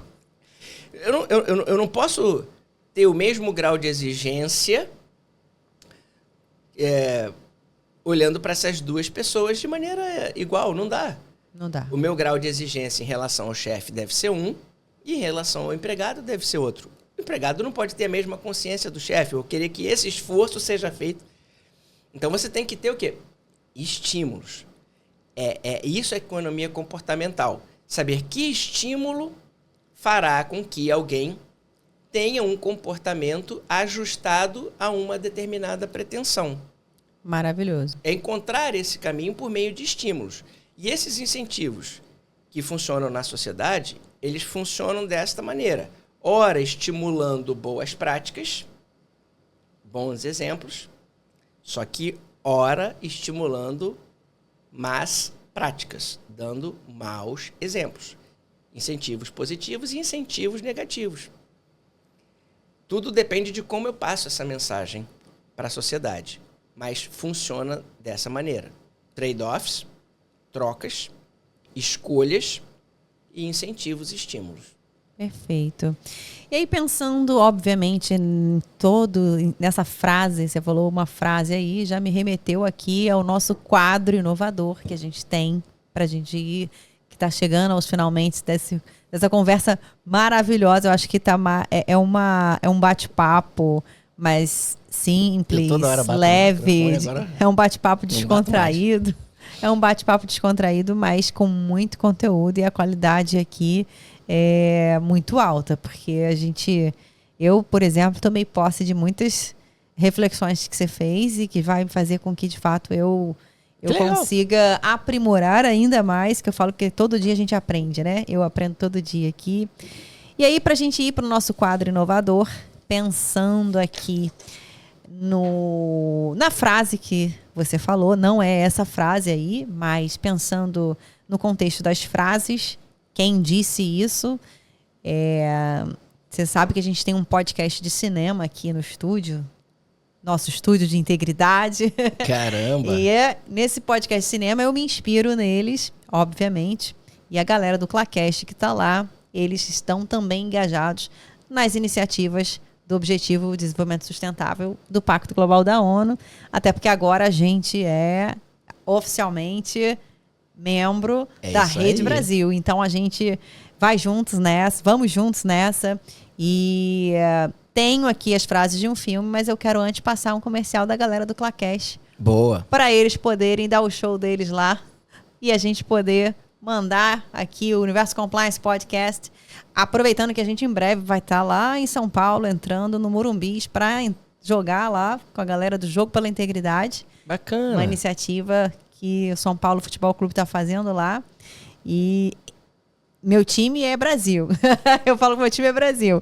Mas é muito bacana. O pessoal lá de São Paulo está bem engajado na iniciativa. Passa aí pra gente, produção, o nosso comercial da galera do Clacast. Lucas, sabia que LAC, as iniciais, essa sigla, é Lei Anticorrupção Brasileira? E o B? Que B? Ué, brasileiro. Tá onde? Faz pergunta difícil pra mim não, que eu não sei onde botaram esse B. Mas a ISA criou um hub de soluções práticas e inovadoras pra falar sobre compliance, pra falar sobre integridade nos negócios e pra falar sobre ESG. Sabe o que é ESG? Uhum. Fala pra mim então o que é. Ah, vou deixar pra você que o texto é seu. Sabe nada o que é ESG? ESG, ó, E, governo. S, meio ambiente. G, social. Eu pergunto... É inglês. A inglês a letra combina. Mas são tudo soluções práticas pra falar sobre integridade mesmo nos negócios. Ó, o Laquinho tá aqui pra falar sobre integridade dos negócios pra criança. Sabia dessa? Não o Laquinho sabia. tá com a gente todo dia. Você é um menino Você muito já reparou informado. nele na nossa mesa? Reparei, com certeza. Claro. Ele tá aqui pra ajudar as crianças a introduzir isso na mente delas. E a Isa gênia. Bom, e já que você é um menino muito informado, eu vou te mostrar que eu também sou. Quero ver. Tá? Vamos lá. Sabe o que é essa parada de Agenda 2030 que a Isa vive falando? Ela já tá com a agenda de 2030 já? Tá nessa ansiedade de 2030? 2024 ainda já tá com a agenda de 2030, Isa? Presta atenção. A parada é o seguinte, a Agenda de 2030 é uma parada que o mundo, que é uma parada global, não de globo, de mundo, de mundial, entendeu? Entendi. Pegou a visão? Sim. O mundo criou 17 objetivos estratégicos pra melhorar a vida de todo mundo. 17? Ah, O mundo que criou? Quem? mundo. Quem que criou? o mundo todo E quais Se são os juntou 17? numa Fala live pra gente, os 17. que eu vou botar... É muita coisa de vídeo. Mas bota aí, o editor vai botar aqui. Não vai, 17. volta. Uma Objetivo. continuidade é isso. Só que tem que ter humor. Eles fazem um roteirinho bacana. E aí a gente vai conscientizando, né? Assim, você acha que o público deles já tinha ouvido falar isso? Eles nunca tinham ouvido falar. O que é isso? E a gente tem que falar o que comunica, né? Exatamente. Fazer De um chegar. jeito que todo mundo entenda, né? Entenda. E aí a gente... É o barato que eles estão lá engajados na iniciativa. Muito bom. Então, volta para o Universo Compliance Podcast. E aí a gente vem para cá, para a mesa. Volta pra cá, volta pra cá. volta para cá. Então, voltando para cá, vou falar uma frase. Esse é um quadro que tem que ter humor, porque se não tiver humor, não é o Universo Compliance Podcast. Entendi. Você vai fazer humor comigo. Ok. Não vou fazer esse Ok. humor. Tá vendo só? Eu vou. Esse não foi combinado, gente. Nada combinado aqui. No final das contas, eu vou fazer uma surpresa. Eu falei, olha, eu vou fazer uma frase, vou falar uma frase. Essa frase é de um filme. Ótimo. E, obviamente, foi dito por alguém. Imagina se a gente vai lembrar quem é que disse. Primeiro tem que ver o filme, né? Tem que assistir o filme, mas não tem problema. Eu vou falar e aí eu quero que você faça antes. Vai que você sabe. Vai que você sabe quem falou. Não sei, ué. Vai que dá certo. Vamos ver. E faça antes de dizer quem falou, uma reflexão sobre a frase. Ótimo. Então vamos nessa. Topa, né? Topo. Então já fechou. Tamo junto. A frase é: a publicidade tem nos convencido a gastar dinheiro que não temos em coisas que não precisamos. Dinheiro que a gente não tem com coisa que a gente não precisa. Essa é, aliás, a minha definição de status. Nas minhas aulas eu digo para todo mundo que status é você gastar o dinheiro que você não tem comprando aquilo que você não precisa para mostrar para os outros aquilo que você não é. Então, essa para mim é a melhor definição de status. Por quê? Infelizmente, dentro de uma realidade social, você é julgado e valorizado não necessariamente pelo que você é, mas pelo que você tem. Sim. Pelas suas potencialidades de consumo.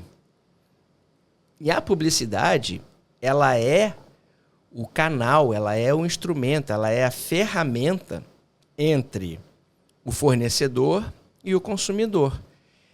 A publicidade, ela cria as necessidades. Porque eu comer, isso é uma necessidade. Me vestir é uma necessidade. Agora, por que eu tenho que comprar a gravata da marca A e não a da marca B, C ou D, ou a que não tem marca alguma? Por que o meu relógio é da marca A e não o relógio B ou C? Ou por que não sem relógio, o aparelho?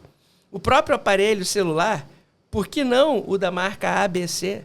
Sabe? Então, a publicidade, ela é a ferramenta que se utiliza para que as pessoas se insiram. O ser humano, ele precisa se sentir parte de uma tribo. Ele é um ser social. Ele não consegue viver sozinho. Então, ele precisa se integrar. Ele precisa ser aceito em algum grupo. E, normalmente, esses grupos, eles têm as suas afinidades. É o grupo do chopp, é o grupo do futebol, é o grupo da religião, é o grupo dos que tem a situação financeira A, B, C ou D. Você quer fazer parte. Dito isso, não faço a menor ideia de Quem falou? Eu também peguei uma cola aqui. aqui. Nem de quem disse. Eu também peguei a cola aqui. Não, o filme é Clube da Luta. É um filme de 99. E desde quando o cara virou filósofo? E olha... Se ele só briga lá no filme inteiro?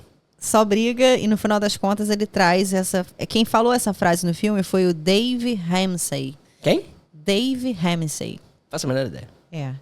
Dave Ramsey. Não ele consigo é associar o nome à pessoa. No filme, especialista em em finanças pessoais.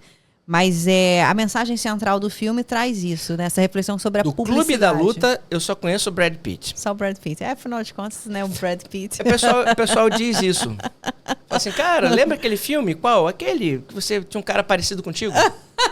Aí eu falei, um cara parecido comigo. Você, Brad Pitt. Brad Pitt, professor falei, Brad Pitt. Qual filme? Clube da Luta. Não vi. Não, esse não, eu não fiz. Não era eu. Não era eu, não. Mas o filme, ele aborda o consumismo moderno, exatamente isso que você estava conversando com a gente. De maneira que... Como a sociedade é influenciada pela publicidade e pelo marketing. E a gente até fala assim, a galera do marketing, não fiquem chateados, porque o marketing positivo é bom. O bom marketing é necessário. né? Ele é, afinal de contas, o que aproxima o indivíduo da boa comunicação. Ou seja, a gente sempre fala que comunicação não é o que eu falo, mas o que você entende do que eu falei. Então, obviamente, eles são profissionais que têm técnicas, têm experiências em fazer, por exemplo, olha que bonita essa thumb desse nosso episódio. Galera de marketing que faz, que galera de comunicação, tem que ter alguém um designer, né? Um designer. Mas a publicidade, de fato, ela consegue fazer a gente querer gastar o que a gente não precisa gastar. Veja, como magistrado, eu aprendi 2 coisas. A primeira, eu não julgo pessoas, eu julgo fatos. Perfeito. Então, isso já me melhorou muito como ser humano. Fazendo terapia, que eu já faço há 12 anos, então eu evoluí o pensamento. Cada vez menos eu julgo pessoas. E na minha profissão eu só julgo fato e aquela adequação a uma lei existente, só. Então, eu nem gosto dos adjetivos que vêm antes ou depois. Por exemplo, um bom marketing, uma publicidade boa. Publicidade é publicidade, marketing é marketing, porque são todas ferramentas. Verdade. Ferramenta, martelo. Não é bom nem ruim, é um martelo. Perfeito. O uso que faz dele é que vai ser um uso adequado ou inadequado. Eu posso dar uma martelada na cabeça de alguém, cometer um crime com um martelo, ou simplesmente estou ali exercitando o meu trabalho de pregar alguma coisa. Martelar um prego. Exato. Então, a ferramenta, ela serve a um propósito. Perfeito. E o marketing tem lá as suas estratégias de aproximar consumidores e fornecedores. Apresentar produtos ou serviços. E é lógico que você tem que ser eficiente naquilo que você faz, porque senão outro fará no seu lugar. Com certeza. Essa ética é que a gente busca sempre no mercado. A publicidade, ela não pode ser enganosa, ela não pode ser abusiva, ela não pode explorar. Até quase se eu falo uma marca aqui, a gente acabaria promovendo uma marca por uma publicidade abusiva que ela faz, que é o que ela quer. Então, boa ou ruim, falem de mim. E aí ela continua conseguindo o que ela quer. Seguindo o que ela quer. Então eu não vou falar o nome da marca, mas tinha uma empresa que se notabilizava por campanhas chocantes. Freira beijando freira, enfim, pessoas com AIDS naquela situação já na fase terminal da doença, sendo expostas na frente de uma camisa. Isso é uma publicidade abusiva. Você não precisa disso para vender camisa. Não. Tá não certo? Mesmo. Então, e nem enganosa de afirmar que um produto tem características que não tem, que é seguro se não for. Então, a gente tem que buscar sempre a ética nesse relacionamento. Então, vamos à segunda frase e última desse episódio, mas que eu já curti. Vou falar então, cada uma vale 5 pontos, eu já tirei 0 na primeira, tô caminhando pro 0 na segunda, e aí você é reprovado depois de quase 2 horas de entrevista. Garantiu os 5 pontos no primeiro, porque no final das contas falou exatamente o que representa, né, a frase no filme. Ou seja, o ator ele queria chamar a atenção para esse consumo desenfreado mesmo. A segunda é: as coisas que você possui acabam possuindo você. Ótima. Uau. As coisas que você possui acabam possuindo você. Você pode também usar o seguinte raciocínio. Nós somos livres para tomarmos as nossas decisões, fazermos as nossas escolhas, mas somos escravos das consequências. O que ele transmite nesse... Quer dizer, o que eu penso, né, que ele quis dizer nessa... Qual foi a frase mesmo? As coisas que você possui acabam possuindo você. Exato. Quem vive para acumular se torna escravo daquilo. Então, dinheiro. Dinheiro é ótimo. Dinheiro, a gente brinca, né, que não compra a felicidade, manda trazer, né? Você vai usar. Mas você não pode viver em função disso. De novo, aquilo tem que ser algo que sirva a um propósito e não o propósito ao qual você serve. Quando aquilo serve a um propósito, aquilo é consequência, é resultado. Você trabalhou, você ganhou dinheiro, você pode consumir aquilo que te deseja, que traz conforto para você, para sua família. Você pode gostar de coisas de marca, de coisas de qualidade, ou fazer viagens, ou ter carros. Nenhum problema. Por quê?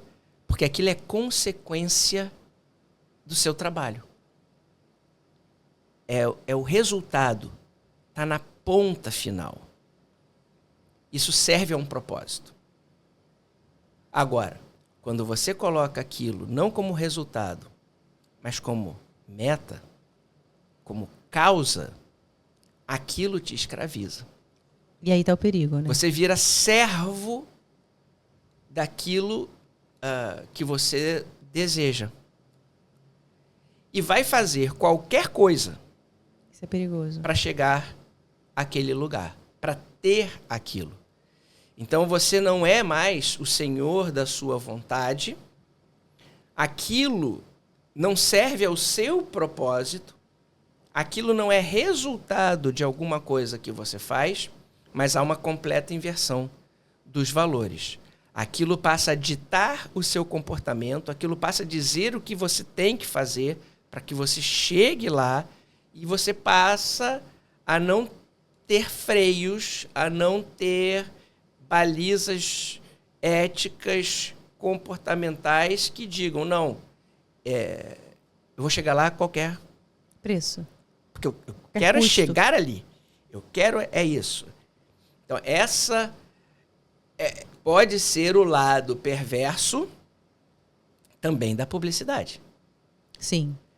É gerar para você o desejo de integrar um grupo, de pertencer a uma casta, a uma elite, da qual você não faz parte. E aí você vai lutar contra você mesma, né? Contra a sua essência, contra a sua natureza. A ganância, a ambição desmedida, essa escravidão aos bens materiais está na base da violência. A violência ela começa quando você quer algo que você não pode ter, mas que alguém tem. Eu não quero trabalhar para ter. Eu vou lá e tomo. A violência é a base. Porque eu não quero ganhar dinheiro para comprar aquilo, eu quero aquilo. Se a sociedade é injusta e eu não tenho oportunidade de trabalho, tudo bem, eu vou lá e tomo. Eu pego. Eu não pego. É o grande. É isso. Então, você não pode se tornar escravo dos seus desejos. É isso que eu acho que é uma reflexão importante. Mas também não sei quem foi que falou Não, isso, mas, mas, nossa, meditei aqui agora de um jeito bem, bem interessante, porque é sobre Eu ia chutar o essa lobo de linha Wall tênue. Street. Wall Street, quase, não. Clube da Luta também, continuamos no Clube da Luta. O cara lutava ou o cara era filósofo? Não, Brad Pitt estava dormindo e nem, na verdade, quem falou essa aqui foi a Tyler Durden. Eu aprendi a falar com o Dudu. Tyler Durden também é personagem do filme Clube da Luta. Famosa e quem vamos pra ao mim? fechamento, né? Fazer nossas reflexões finais aqui. Primeiro, mais uma vez, queria muito agradecer nosso excelentíssimo senhor desembargador do Tribunal de Justiça do Estado do Rio de Janeiro. Nós que somos um hub, que estamos aqui na cidade do Rio. Eu aprendi que a gente, para pensar em mudanças, precisa dar o primeiro passo ou dar passos no nosso próprio entorno. Ou seja, buscando o que tem de melhor na nossa própria cidade. Então, se eu penso em mundo, primeiro eu preciso pensar na nossa própria cidade, dando destaque para mim, para as coisas boas. Eu falo que eu era a única carioca num grupo de compliance em São Paulo, na LEC, na Legal Ethics and Compliance, que eu faço parte lá desse grupo, que é a maior escola de compliance da América Latina hoje. E eu era a única carioca. E eu lembro que quando disseram assim, mas Isa, como é que é falar de compliance na cidade do Rio de Janeiro? E aquilo me trouxe meu coração acelerou, óbvio, e eu disse, poxa, o compliance é um desafio por natureza, né? A gente falar não dá agenda, não dá ibope, falar de ética nos negócios, falar de ética, de sustentabilidade, falar de anticorrupção, essa é a agenda que ninguém quer falar. Mas o que me trouxe à mente naquele momento foi o quê? A nossa imagem. A gente cuida de imagem e reputação. Uhum. Então, a imagem, a percepção, ou seja, a imagem do meu colega que estava lá na outra cidade, em São Paulo, era de que a nossa imagem não era tão boa. Não era uma imagem... E eu disse, mas olha, na realidade a gente está falando de Brasil. Pouco importa qual é o estado. A gente está falando de Brasil. E na essência a gente está falando do mundo. E se a gente parar para pensar, se a gente não der as mãos nesse Brasil enorme que tem muitos estados, cada um com as suas características e particularidades, a gente de fato fica com grande dificuldade de alcançar essa mudança que a gente tanto deseja, que a gente tanto quer. Mas por outro lado eu pensei, o Rio de Janeiro é onde está o Cristo Redentor. Sabe o que para mim é o Rio de Janeiro? É a cidade onde tem o Cristo Redentor. É a cidade onde tem o Pão de Açúcar.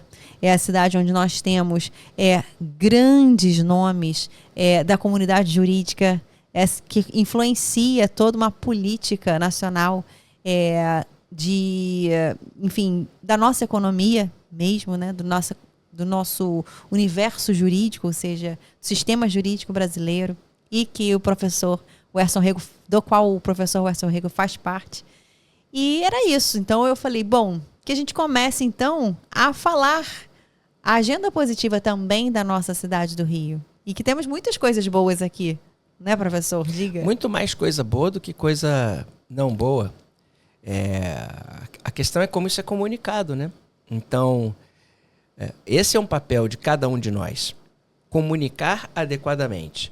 E não aceitar rótulos que não condigam com a nossa realidade. Por exemplo, o carioca não trabalha. Meu irmão... Eu não conheço esse carioca. Me diz onde é que ele tá, porque não é a minha realidade. Eu durmo 3 horas por noite, 4 horas por noite. Para mim é luxo. Eu fui trabalhar praticamente todos os dias nas minhas férias. Eu tenho 5, 6, 7 atividades diferentes. Consigo dar conta de todas elas, mais ou menos, mas ninguém reclama da minha produtividade ou da minha...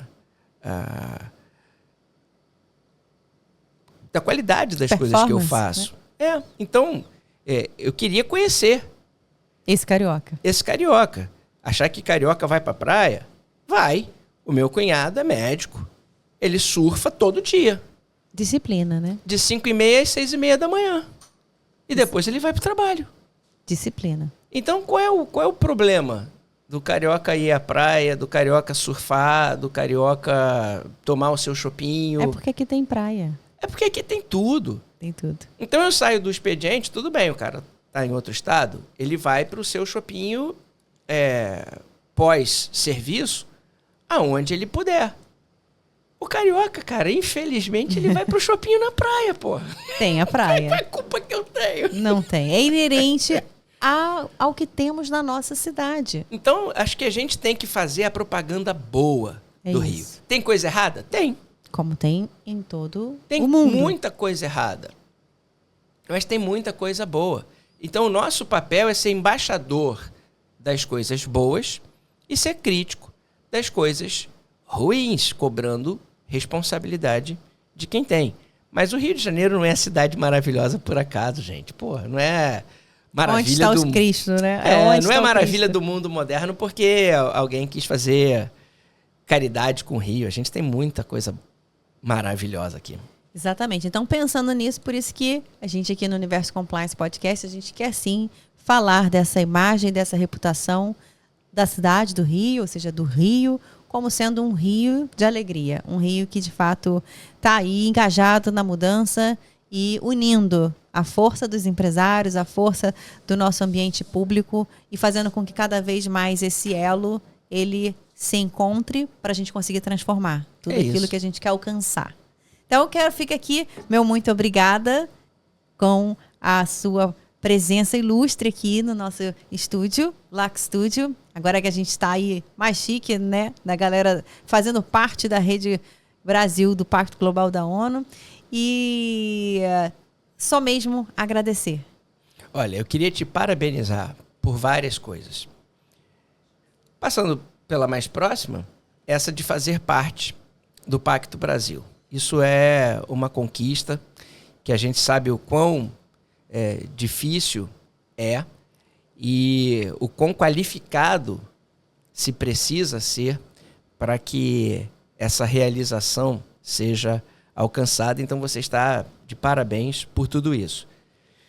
Pela sua história de vida, pela sua qualidade como profissional, pela sua humildade como ser humano muito qualificada, que é a minha referência em compliance.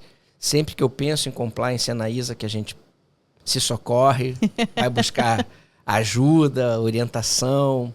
Então, é muito prazeroso, né, estar aqui atendendo a esse convite para participar desse podcast e, de alguma forma, contribuir para divulgar essas ideias de uma maneira alegre, leve, descontraída, informal. Foi um privilégio muito grande, um prazer enorme estar aqui dividindo essa mesa contigo hoje. Obrigado. E eu não posso esquecer, porque, óbvio, os meus convidados recebem um mimo, óbvio. Oba! Que a nossa Tô me sentindo no jogo canequinha agora. do Universo Compliance Podcast com o nome o Erson Rego. Ninguém vai pegar a sua caneca. Que isso, personalizada. Personalizada aqui, que a nossa parceria com a Xerrio, maravilhosa, tá ali. Ela fica só nos bastidores, minha irmã, né? Mas ela, hospitalidade. Que isso. Transformar a atmosfera. Já tô vendo o laquinho olha, ali, ó. Aqui o laquinho. Tem aqui o laquinho, então tem aqui, ó. Tem neto? Filhos não. Pequenos, filhos... Todos já são grandes, né? Já tô dando voz de prisão lá em casa. Dá voz, intima a galera aí. Mas esse aqui vai ficar com você, o laquinho.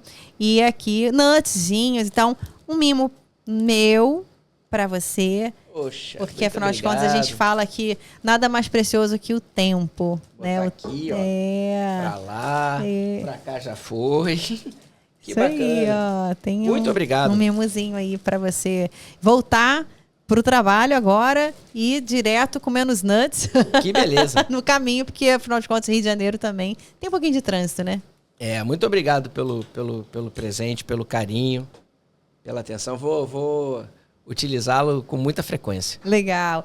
Bom, então a gente fica aqui nesse episódio. Não deixa de acompanhar. O episódio vai ao ar às sextas-feiras, 5 horas, no canal LAC Hub. E não esquece, curte, comenta e compartilha e vamos juntos. Próximo episódio vai estar tão incrível quanto esse. Fica com a gente. Obrigada. Tchau, tchau.